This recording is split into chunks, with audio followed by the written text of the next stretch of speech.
That's fine with me. That's fine. At this time, we'll call to order the Ventura County Air Pollution Control Board meeting for Tuesday, June 12th at 11. Will you please rise and join me in the salute to the flag? I pledge allegiance to the flag of the United States of America and to the republic for which it stands, one nation, under God, indivisible, with liberty and justice for all. We have before us the minutes. Anybody like to approve the minutes? I have a motion. Is there a second? Oh, we have a motion and a second. Any objection to the minutes? Any corrections? Without objection, the minutes are approved. We move to item 3, public and a consent agenda comment. This is the time set aside for citizen presentations regarding district matters not related or appearing on the informational agendas. Anybody from the public wishing to speak? Seeing none, we will move to board comments. Any comments from board members? Mr. Brennan. Thank you, Mr. Chair. Beat Mr. Morgan to the punch there. I just wanted to pass on. I know that I think it was circulated yesterday. Senator Boxer has the bill in place to start looking at offshore transit through, and I'm just wondering, they were looking for individuals to sign on as elected officials. I'm wondering if this board is taking a position or is moving in that direction, or certainly should forward that information to the board for our next meeting. Move to emissions from ships. Yes, the offshore emissions, exactly. Just what we've been dealing with, certainly in this district, has certainly hit the major radar screen, and looking at that and how we approach it and how we mitigate it, I think that's really what Senator Boxer is looking at. So I will get the information to us for us all to make sure we can disseminate and understand it, and if you feel comfortable going forward, we could certainly maybe agendize it for the next meeting. Would you just like to have that agendized? Excuse me? Would you just like to have that agendized now? Yes. Okay, yeah. Well, that's when we get that, we'll have that agendized, and you can deal with staff. Mr. Chairman, Mike, I'm sorry, but Mike, regarding that topic, we discussed that in Santa Barbara briefly, and Mike may have something to say now or agenda time. I attended the meeting with three counties meeting up there, and that was very interesting. Mm-hmm. But we briefly discussed what we can and can't do right now until things get changed, and maybe Boxer's bill will help that. Mr. Villegas, anything to say on this? No, I hadn't heard of the Boxer bill yet. I just did receive a large packet this morning from our lobbyist, the district and the county lobbyist in D.C., and it did look like a bill package, so I'll be going through that. Mike, you might want to remind us what we can and can't do with the Coast Guard and other things controlling. Well, there's, I guess, from talking from large ships, I think your board's aware about 95% of the large container ships, that's really what we're looking at here, going to the twin ports or maybe the car carriers coming to ours, are foreign flagged, and that makes things a little difficult for the United States EPA or the United States in general to take actions. The EPA, along with the California Air Resources Board, is trying to implement a sulfur control zone off of the entire West Coast. So that would allow, once you control the sulfur and the bunker fuel, that does allow other emission control technologies to become applicable. So those are just some of the measures they're looking at right now. California is going after the Air Resources Board, the auxiliary engines, and there's just a lot of action on this front, but I would certainly be interested in looking at the Boxer bill.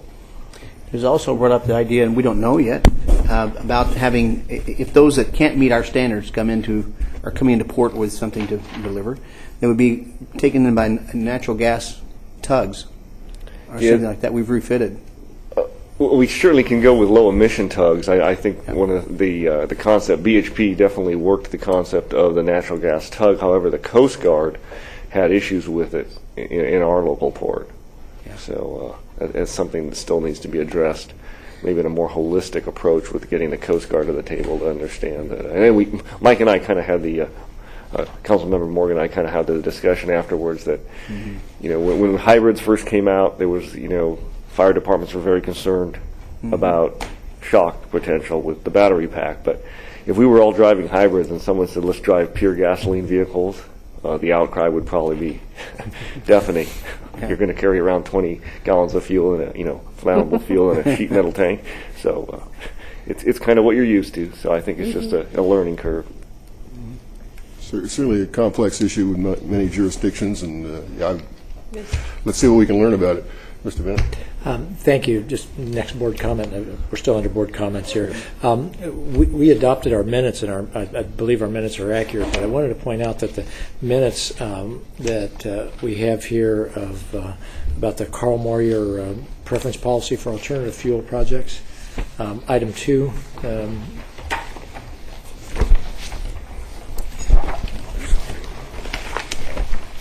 this is the...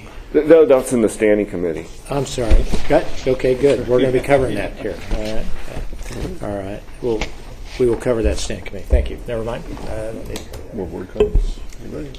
Mr. Brennan. And I'll just quickly, Michael, I had a request. For the 4th of July Street Fair in Ventura is a huge event. There's 40,000 people turn out. The Sierra Club's putting on a whole street of alternative vehicles and different modes of transportation.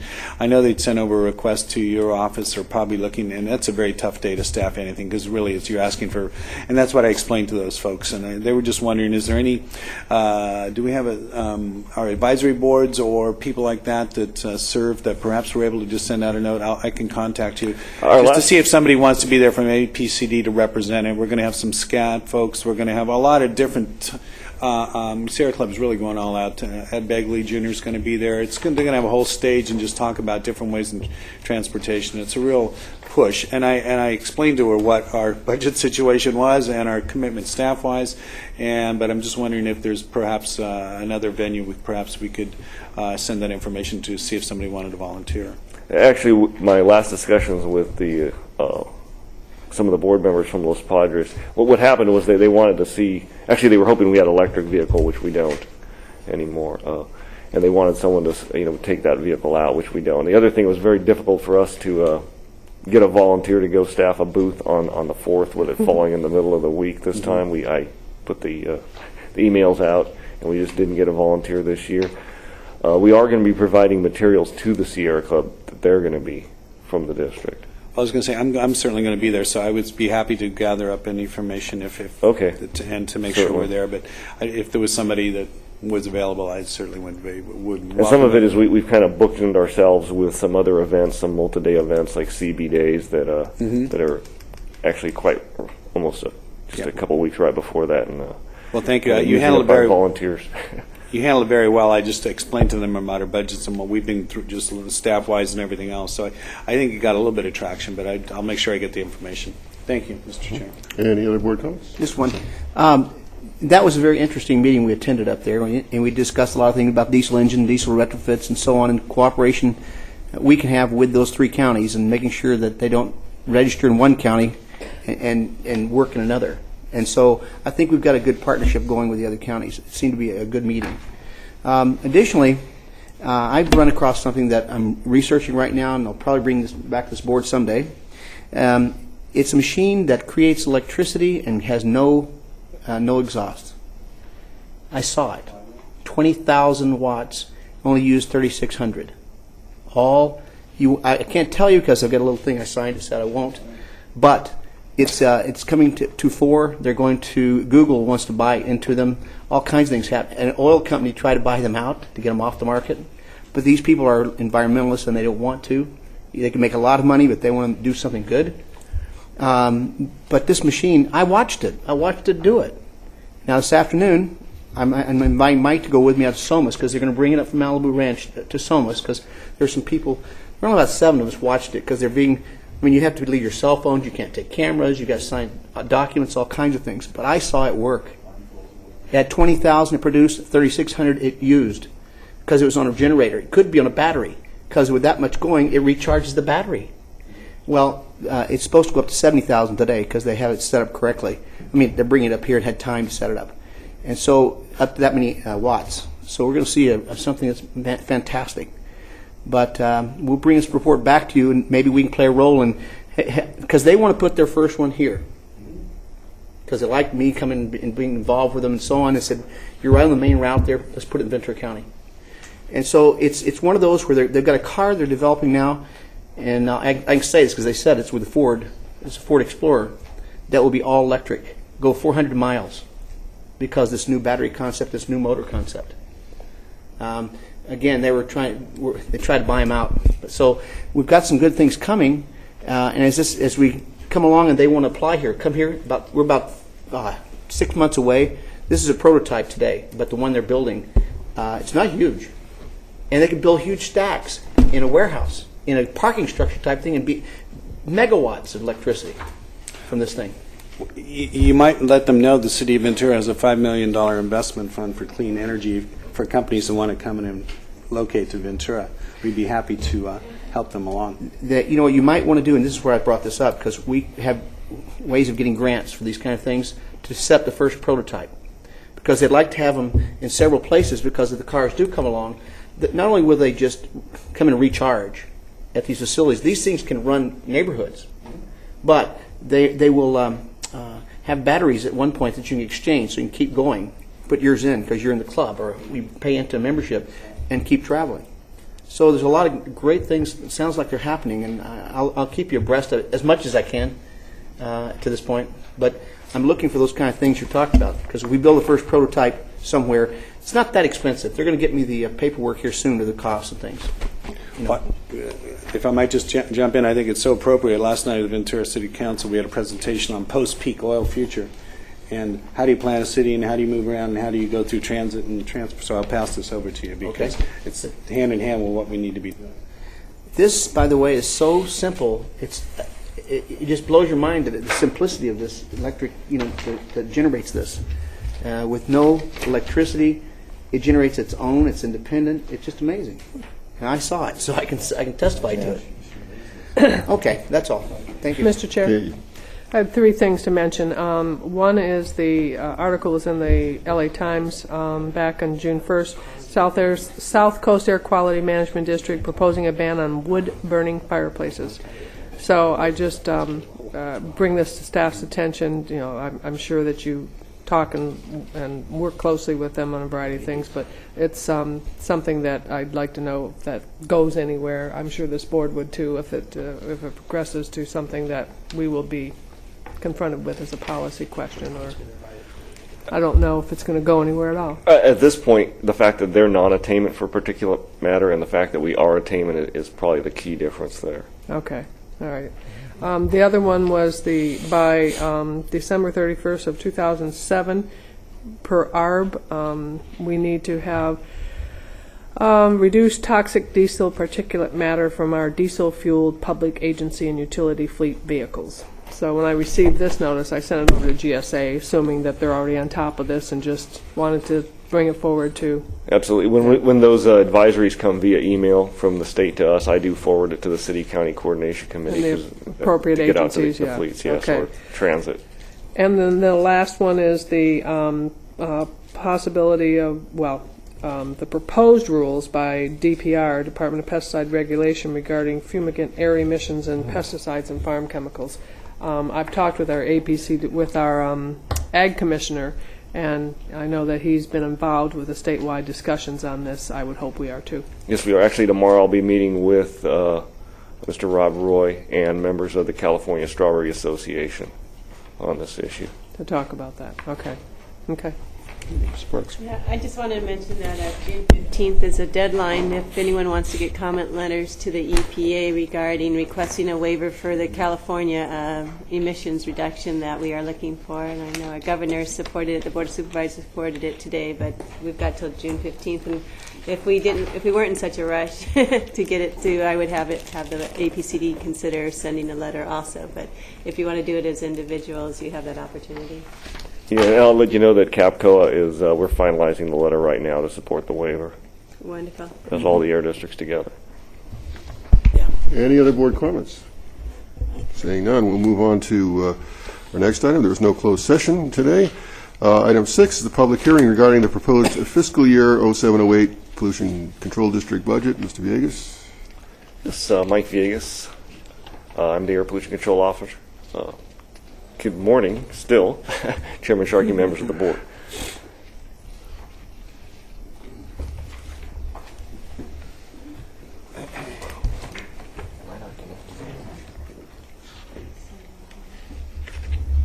Unfortunately, my keyboard does not seem to be. There we go. There we go. It's working now. I'm going to give you a quick overview of the operating budget. Expenditures dropping by nearly $390,000. Our revenue is up by $596,000. So this is a big improvement from what we were looking at last year. We have one increment 2 request, and I'll be discussing these items in detail. On the expenditure decrease, our services and supplies are down nearly $50,000, mainly due to a decrease in our liability insurance and reduced costs for equipment maintenance.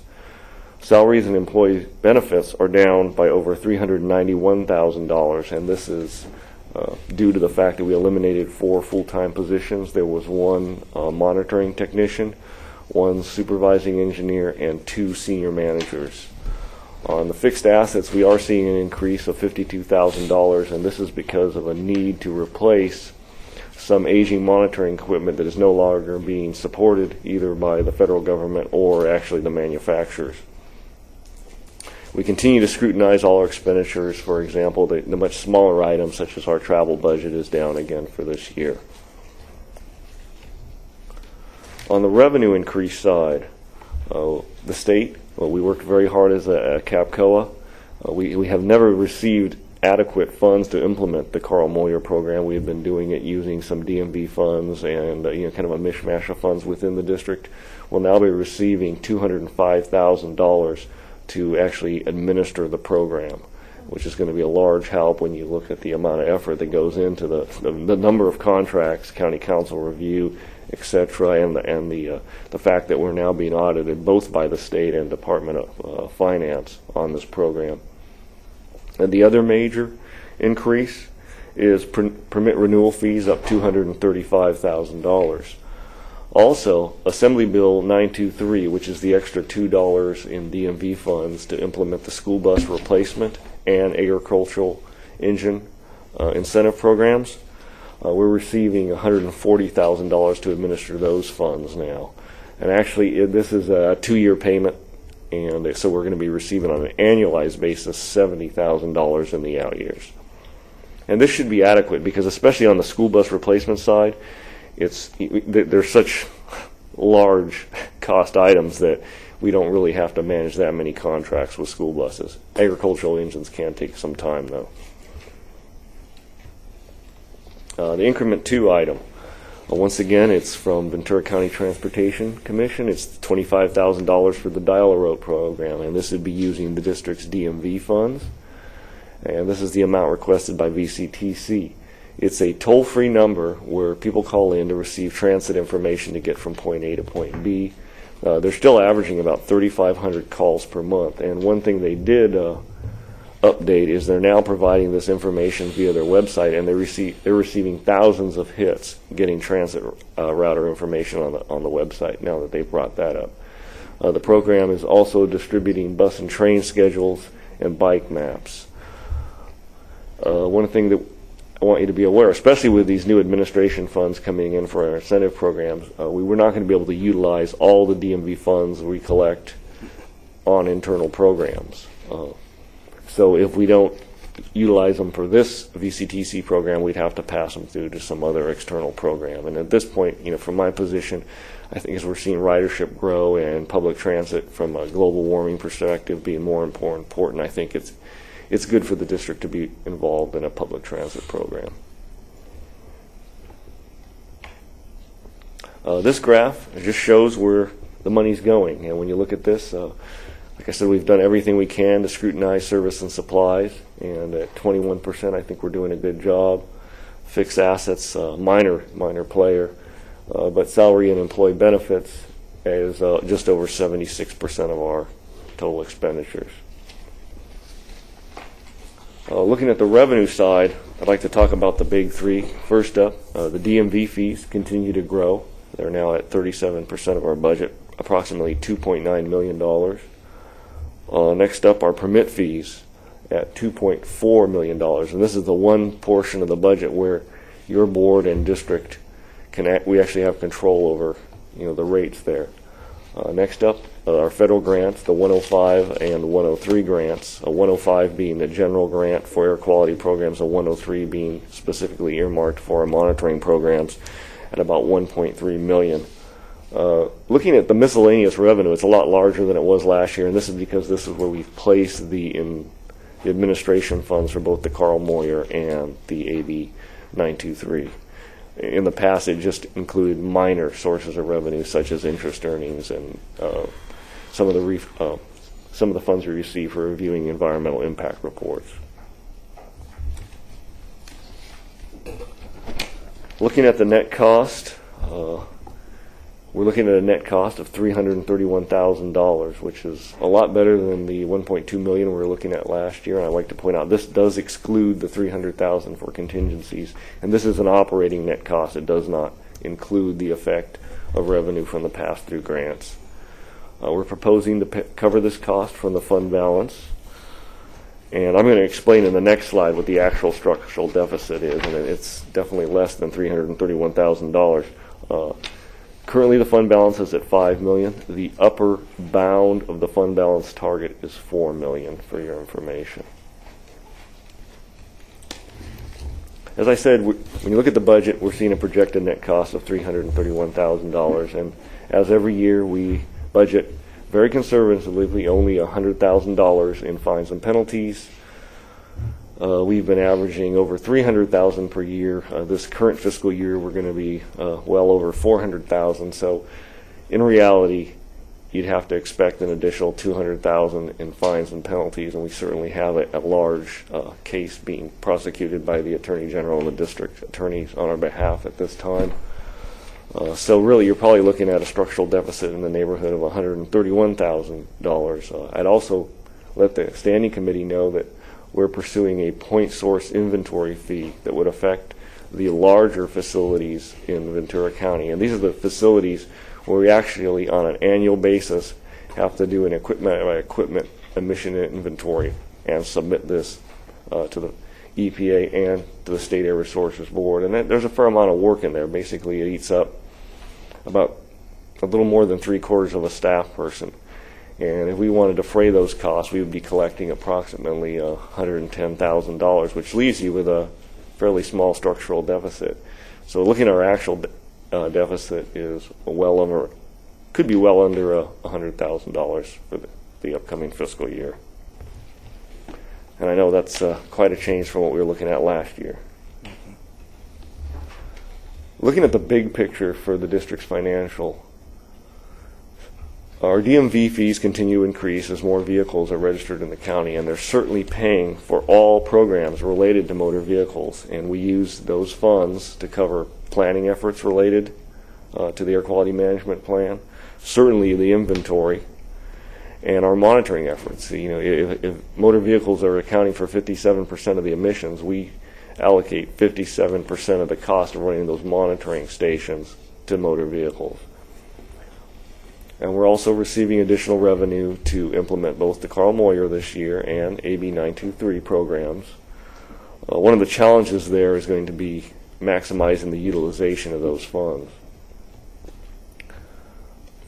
I think the problem continues to be that the fees that we collect via permits and grants are still not covering the cost of programs not related to motor vehicles or incentive programs. This is one of the things with, when you receive new state monies, it just seems like you can use it exactly for this program but not for anything else, and that's always kind of a challenge. It certainly adds work on the accounting and the time recording side, but we're certainly pleased to receive these new funds.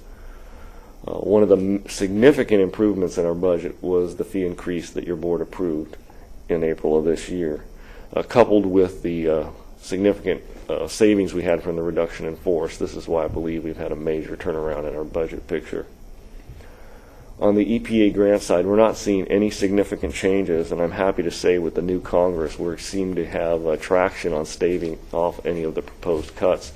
And actually, there seems to be a push, not for the next fiscal year, but the one out after that, is to start to increase the grants to state agencies for air quality. So we're really pleased with that.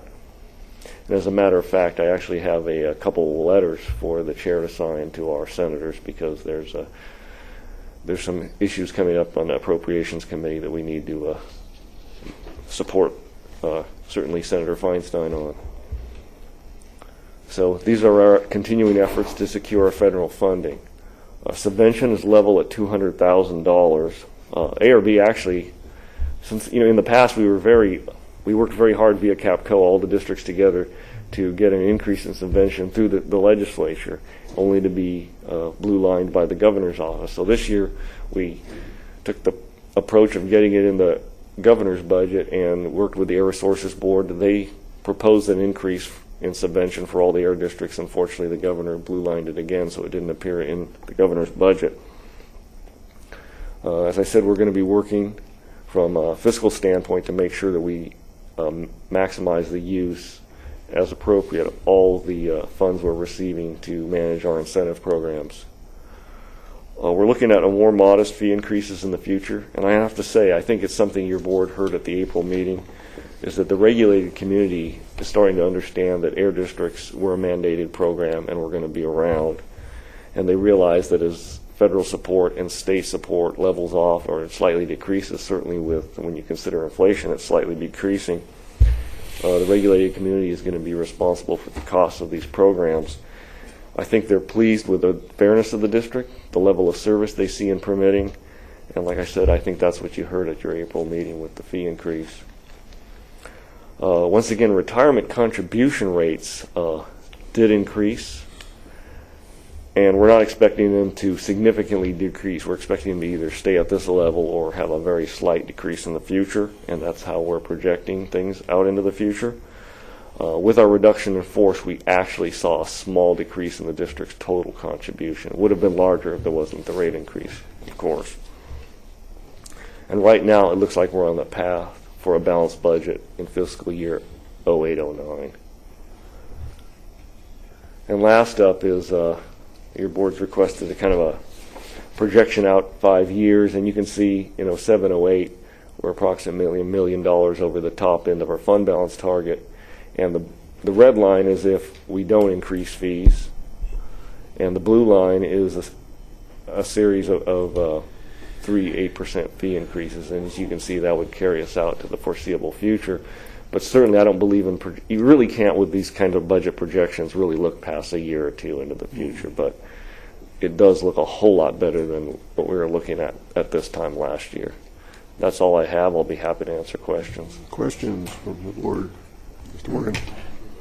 From the meeting we attended, there's I can't remember if it's San Luis Obispo or Santa Barbara who did the retrofitting of their monitoring stations, emissions monitoring stations. Yeah, it's something they did an energy savings audit for their monitoring station. That's something I'm going to be getting the information from San Luis on. Would that, if that did work, which it looked like it was working for them, reducing their costs, would that be a significant cost reduction for us if we didn't have to do all the air conditioning and things and those things? I don't know if it would be significant, but it would help. There's certainly. I mean, I came before your board at the last meeting with a reclassification just to save, what was it, $5,800 per year. So every few thousand counts. That's the mode I'm in, so okay. It's certainly something I'm going to look at.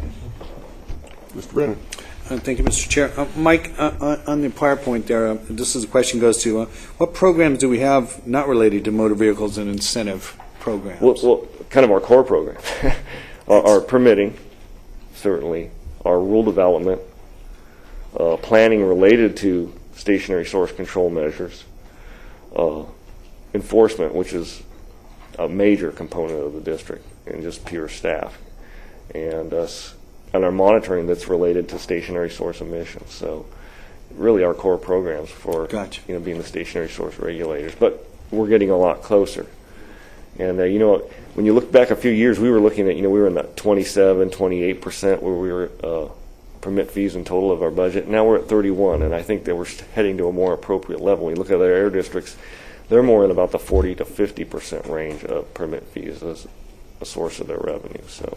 Okay, and I saw that one of the strategies was to start using some of the admin fees, perhaps to float around to cover a little bit more. Is that? Well, no, to use the admin fees to the maximum extent feasible that we have in that program. In the past, we've been supporting those with some DMV fees and other monies, and it's one thing that the district said. As you start to, we were very pleased that the state legislature basically doubled the size of the Carl Moyer program because it's an extremely effective emission reduction program.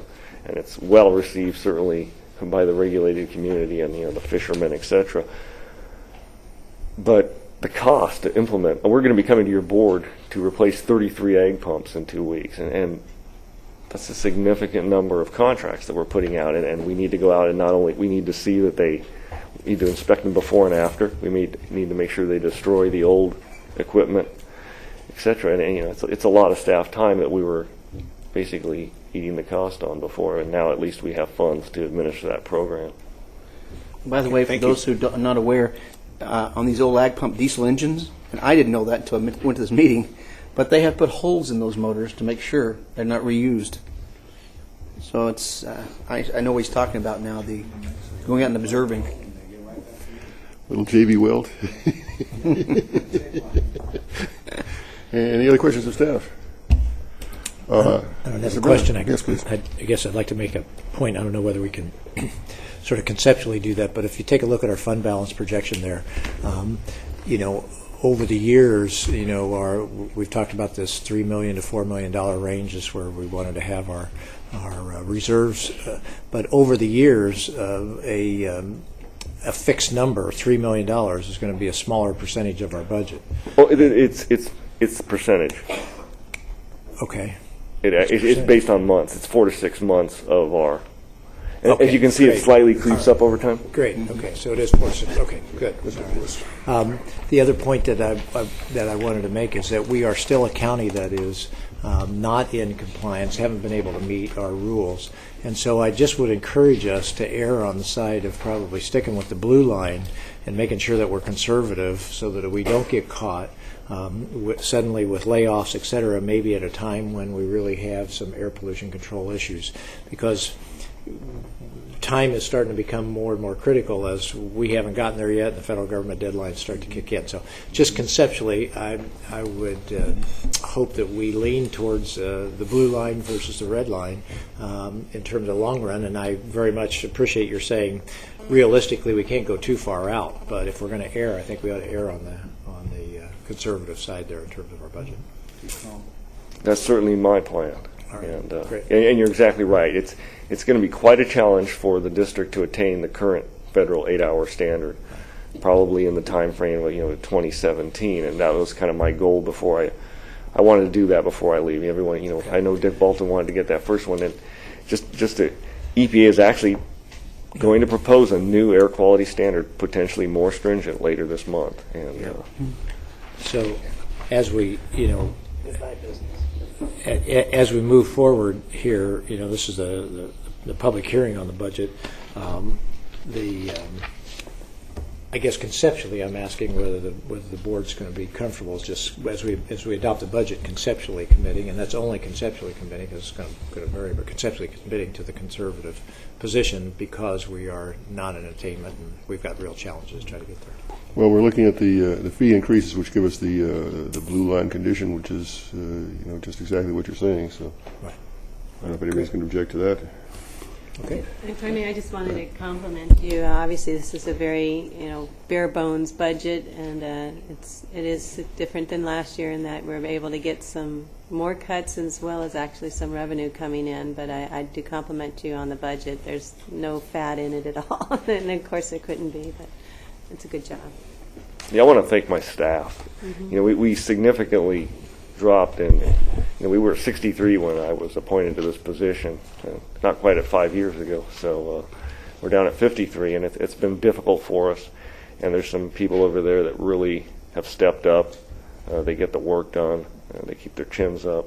They try very hard. And one of them right here, Keith Duvall, like myself, we've taken on a couple division. He's the remaining senior manager, and we run around, we plug gaps as needed, but with people like this on staff, we'll get the job done. Any other questions of staff? It's a public hearing. It's now open to anybody wishing to address the board on this item. Please come forward. Seeing none, we'll close the public hearing. The action item is to continue to final adoption on June 26th. Without objection, that'll be the order. And with no further business, we'll adjourn. Hello?